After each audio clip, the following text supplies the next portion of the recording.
Hello everyone, आप सभी दोस्तों का स्वागत करते हैं एक और नई इंपॉर्टेंट वीडियो में। इस वीडियो में बात करने वाले हैं दूसरे दिन की समाप्ति के बाद ऑस्ट्रेलियन प्रीमियम सोलर आईपीओ की डे 2 की सब्सक्रिप्शन स्टेटस किस तरीके से कैसी आपको देखने को मिल रही है। साथ साथ जिस तरीके से जैसे यहाँ पर रिटेलर्स के द्वारा एग्रेसिवली एप्लीकेशन अप्लाई होते हुए देखने को मिला है, तो उसके अकॉर्डिंग आगे आने वाले समय में आगे की क्या कुछ रणनीति होनी चाहिए। ग्रे मार्केट प्रीमियम में जिस तरीके की जैसी तेजी देखने को मिल रही है, उसके अकॉर्डिंग क्या कुछ यहाँ पे आने वाले समय में मोमेंटम देखने को मिल सकती है, इनके बारे में इस वीडियो में डिटेल्स में हम लोग बात करने वाले हैं। सो वीडियो को अंत तक देखिएगा। ऐसे ही daily IPO, grey market premium और स्टॉक स्पेसिफिक अपडेट के लिए चैनल को सब्सक्राइब कर लीजिए। साथ ही कॉमेंट सेक्शन में आपको टेलीग्राम ग्रुप का लिंक दिया गया है, वहाँ भी जुड़ सकते हैं ताकि आपको टाइम टू टाइम छोटे मोटे अपडेट मिलते रहें। सो फर्स्ट ऑफ ऑल यदि हम लोग बात करें ऑस्ट्रेलियन प्रीमियम सोलर आईपीओ के बारे में बात करें, तो आज से आईपीओ ओपन नहीं हुई थी, कल से आईपीओ ओपन होते हुए देखने को मिला था 11 जनवरी से। और आज इस आईपीओ में देखा जाए तो दूसरा दिन 5 PM तक आप लोगों को अप्लाई करने के लिए समय रखी गई थी। और देखा जाए तो इस आईपीओ की आपको मंडे को 15 जनवरी की बात करें तो लास्ट डेट है आप लोगों को अप्लाई करने के लिए। वैसे यहाँ पे देखा जाए तो जिस तरीके की जैसी मार्केट में रिकवरी देखने को मिलेगी, उसके अकॉर्डिंग ग्रे मार्केट प्रीमियम में भी थोड़ी सी अच्छी और पॉजिटिव मोमेंटम देखने को मिल रहा है, जिसको आगे हम लोग डिस्कस करेंगे। लेकिन कंपनी की फेस वैल्यू की बात करें तो 10 रुपीज़ है, प्राइस बैंड के अकॉर्डिंग 54 रुपीज़। यदि आपने अप्लाई नहीं किया है और मंडे को अप्लाई करने की प्लानिंग कर रहे हैं, तो यहाँ पे 54 रुपीज़ जो कंपनी की कट ऑफ प्राइस है वही आप लोग को सिलेक्ट करनी है। 2000 इक्विटी ऑफ शेयर इस आईपीओ में अप्लाई करते समय आपको सिलेक्ट करना होगा। वैसे इस आईपीओ के बारे में बात करें तो यहाँ पे आप लोगों को 1,08,000 अमाउंट होनी चाहिए। देन इस आईपीओ में मिनिमम या मैक्सिमम एक डीमेट अकाउंट से 1 लॉट आप अप्लाई कर सकते हैं। और कंपनी की बात करें तो यहाँ पे लगभग 28 करोड़ की इशू साइज है, पूरी तरीके से फ्रेश इशू है। यानी कि 50% की बात करें तो 50% शेयर क्यूआईबी के पास जाएगी, 35% शेयर रिटेलर्स के पास जाते हुए देखने को मिलेगा और 15% शेयर एनआई कैटेगरी के पास जाते हुए देखने को मिलेगी। वैसे तो इस कंपनी की लिस्टिंग की बात करें तो एनएससी एसएमई पर कंपनी लिस्ट होते हुए देखने को मिल जाएगी। वैसे आने वाले समय में इंपॉर्टेंट डेट्स की बात करें तो इंपॉर्टेंट डेट्स में यहाँ पे देख सकते हैं कि 11 जनवरी से आईपीओ ओपन होते हुए देखने को मिली थी। अब यहाँ पे लास्ट डेट इस आईपीओ अप्लाई करने के लिए 15 जनवरी रखी गई है। 16 जनवरी की बात करें तो आप लोगों को अलॉटमेंट मिली या नहीं उसके बारे में इन्फॉर्मेशन मिल जाएगी। 17 जनवरी की बात करें तो यहाँ पे नहीं मिलने पे पैसे रिफंड कर दिए जाएंगे। 17 जनवरी को ही आपके डीमेट अकाउंट में शेयर को क्रेडिट कर दी जाएंगे। और 18 जनवरी की बात करें तो ये कंपनी लिस्ट होते हुए देखने को मिल जाएगी एनएससी एसएमई पे। वैसे इस आईपीओ मिनिमम या मैक्सिमम एक डीमेट अकाउंट से एक ही लॉट आप अप्लाई कर सकते हो। वैसे इस तरीके के आईपीओ में अप्लाई करने के लिए आपके पास डीमेट अकाउंट नहीं है तो कमेंट सेक्शन में लिंक दिया गया, वहाँ से आप फ्री में डीमेट अकाउंट ओपन करवा सकते हो और आने वाले इस तरीके की बेहतरीन आईपीओ में अप्लाई करके आप अपने अलॉटमेंट चांस को बढ़ा सकते हैं, लिस्टिंग का फायदा उठा सकते हैं।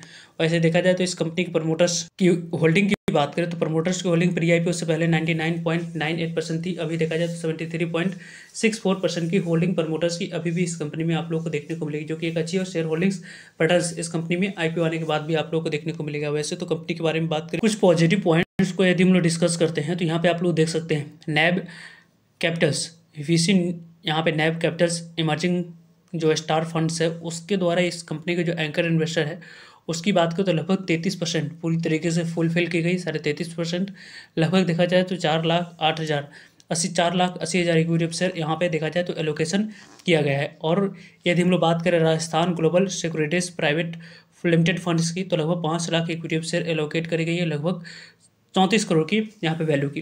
वैसे देखा जाए तो 5 लाख इक्विटी शेयर एलोकेट करा गया है। और LRST securities private limited funds की बात करें तो यहाँ पे आप लोगों को लगभग 34% की टोटल इक्विटी ऑफ शेयर आपको एंकर इन्वेस्टर के लिए रखी गई, तो उसमें से आप लोगों को एलोकेट करी गई लगभग 50 लाख इक्विटी ऑफ शेयर। और टोटल तीनों में से देखा जाए तो जो बड़े प्लेयर्स है उनको एलोकेशन की गई शेयर की बात करें तो 14 lakh equity of share allocate किए गए, लगभग 15 लाख लगभग 7.9 करोड़ की यहाँ पे इक्विटी ऑफ शेयर यहाँ पे एलोकेट करी गई है। और वैसे जो इस कंपनी की बात करते हैं हम लोग यहाँ पे एंकर इन्वेस्टर के बारे में, तो एंकर इन्वेस्टर की 14,80,000 इक्विटी ऑफ शेयर ऑफर किया गया था। पूरी तरीके से 14,80,000 इक्विटी शेयर एंकर इन्वेस्टर को एलोकेट करी जा चुकी है, लगभग 8 करोड़ की वैल्यू की। इस कंपनी के जो मार्केट मेकर्स है जो कंपनी के आईपीओ को मैनेज करें उनको यहाँ पे 2,60,000 इक्विटी शेयर ऑफर किया गया था, उनको यहाँ पे लगभग 13 करोड़ की वर्थ की शेयर ऑलरेडी एलोकेट करी जा चुकी है। क्यूआईबी कैटेगरी की बात करें तो क्यूआईबी कैटेगरी में भी थोड़ी सी अच्छी रिस्पांस देखने को मिली। लास्ट डेट को जनरली आप लोगों को बेहतरीन रिस्पांस यदि देखनी होगी तो आप लोगों को देखने को मिल सकती है। वैसे देखा जाए तो 5.62 टाइम्स आईपीओ क्यूआईबी कैटेगरी में सब्सक्राइब होते हुए देखने को मिल चुकी है। लगभग देखा जाए तो यहाँ पे आप लोगों को 29 करोड़ की इक्विटी ऑफ शेयर की बात करें 30 करोड़ तक की वैल्यू की यहाँ पे बोली लगते हुए देखने को मिली। इसी कारण से लगभग 5.5 गुना क्यूआईपी कैटेगरी में आईपीओ सब्सक्राइब होते हुए देखने को मिला है। एनआई कैटेगरी की बात करें तो एनआई कैटेगरी में लगभग 51 गुना आईपीओ सब्सक्राइब होते हुए देखने को मिला है, लगभग 7,42,000 इक्विटी ऑफ शेयर के अगेंस्ट में 3 2,79,79,00,000 इक्विटी शेयर की बोली लगते हुए देखने को मिला। लगभग 204 करोड़ की बोली लगने की वजह से आईपीओ 51 गुना सब्सक्राइब होते हुए देखने को मिला है। जिस तरीके से जितनी नंबर ऑफ टाइम्स से आईपीओ एनआई कैटेगरी में सब्सक्राइब होते हुए देखने को मिलेगी, उसके अकॉर्डिंग ये आईपीओ आखिरी दिन अच्छे नंबर ऑफ टाइम्स से आईपीओ और ज़्यादा सब्सक्राइब होते हुए देखने को मिलेगी क्यूआईबी और एनआई कैटेगरी में, क्योंकि बीच में सैटरडे और संडे रहने की वजह से पहले देखा जाए तो 2 दिन जो मार्केट क्लोज रहने वाली है, यदि आज के डेट में किसी बड़े प्लेयर्स के द्वारा फंड्स लेकर इन्वेस्टमेंट की जाएगी तो 2 दिनों के जो इंटरेस्ट है वो पेमेंट करना पड़ेगा। तो इस कारण से इस तरीके की आप लोगों को देखा जाए तो अपॉर्चुनिटी नहीं दी जाती है कि आप लोगों को देखा जाए तो ज़्यादा से ज़्यादा बड़े प्लेयर्स तीसरे दिन मंडे और सैटरडे और संडे बीच में आ रही है, तो जनरली मंडे को ही लास्ट डेट को अप्लाई करने की प्लानिंग करते हैं। तो यहाँ पे भी आप लोग को उतनी जो रिस्पॉन्स है वो क्यूआईबी और एचएनआई की तरफ से अच्छी नहीं देखने को मिल रही है, जितनी दिखनी चाहिए वो आप लोग को मंडे को देखने को मिल सकती है। लेकिन रिटेलर्स कैटेगरी की तरफ से देखा जाए तो पावर सेक्टर से जुड़ी कंपनी होने की वजह से इस आईपीओ में रिटेलर्स की तरफ से काफ़ी ज़्यादा एग्रेसिवली एप्लीकेशन आते हुए देखने को मिल रहा है। अभी तक की बात करें तो लगभग 104 गुना आईपीओ सब्सक्राइब रिटेलर्स कैटेगरी में हो चुकी है। 17 लाख इक्विटी शेयर यहाँ पे ऑफर किया गया था, उसके अगेंस्ट में देखा जाए तो 18 करोड़ 6 लाख इक्विटी शेयर की बोली लगती हुई देखने को मिल चुकी है। लगभग आपको देखा जाए तो 975 करोड़ की बोली लगने की वजह से आईपीओ 104 गुना से ज़्यादा सब्सक्राइब होते हुए देखने को मिली है। और टोटल यदि हम लोग बात करें सब्सक्रिप्शन फिगर की तो लगभग 64.76 टाइम्स आईपीओ सब्सक्राइब होते हुए देखने को मिले। लगभग 1,209 करोड़ की बोली लगने की वजह से ये आईपीओ यहाँ पे लगभग 65 गुना सब्सक्राइब होते हुए देखने को मिल चुकी है। लगभग 34 लाख इक्विटी शेयर के अगेंस्ट में 22,40,000 इक्विटी शेयर की बोली लगते हुए देखने को मिला है। और वैसे भी यदि हम लोग देखें बात करते हैं तो पहले दिन यहाँ पे देख सकते हैं कि किस तरीके से पॉजिटिव मोमेंटम एनआईए कैटेगरी और रिटेलर्स कैटेगरी की तरफ से दिखाया गया था। पॉजिटिव मोमेंटम दूसरे दिन भी अच्छी मोमेंटम के साथ कंटिन्यू रही है। इसी कारण से देखा जाए तो टोटल ओवरऑल पहले दिन के मुकाबले दूसरे दिन ज़्यादा नंबर ऑफ टाइम से आईपीओ सब्सक्राइब होते हुए देखने को मिला है।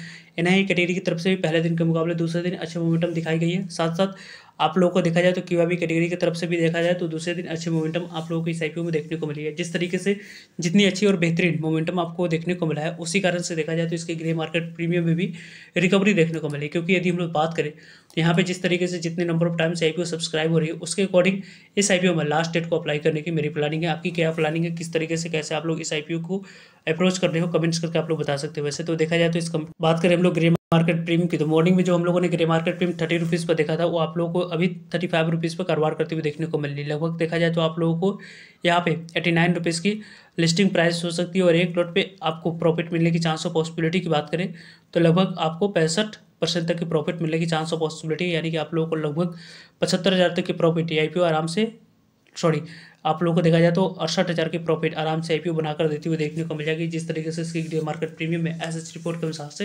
कारोबार होते हुए देखने को मिलेगी उसके अकॉर्डिंग। वैसे इस आईपीओ को रिलेटेड आप लोग को टाइम टू टाइम अपडेट मिलते रहेंगे, सो चैनल को सब्सक्राइब कर रखिएगा ताकि आप लोग को अपडेट मिल पाए। फर्दर किसी भी तरह की कोई डाउट क्वेरी कमेंट्स करके आप लोग पूछ सकते हो। सैटरडे और संडे बीच में है तो आप लोग को किसी दिन वीडियो के माध्यम से सभी डाउट्स को आप लोग की क्लियर कर दी जाएगी। सो मिलते हैं एक नई इन्फॉर्मेटिव वीडियो में, तब तक के लिए जय हिंद जय भारत।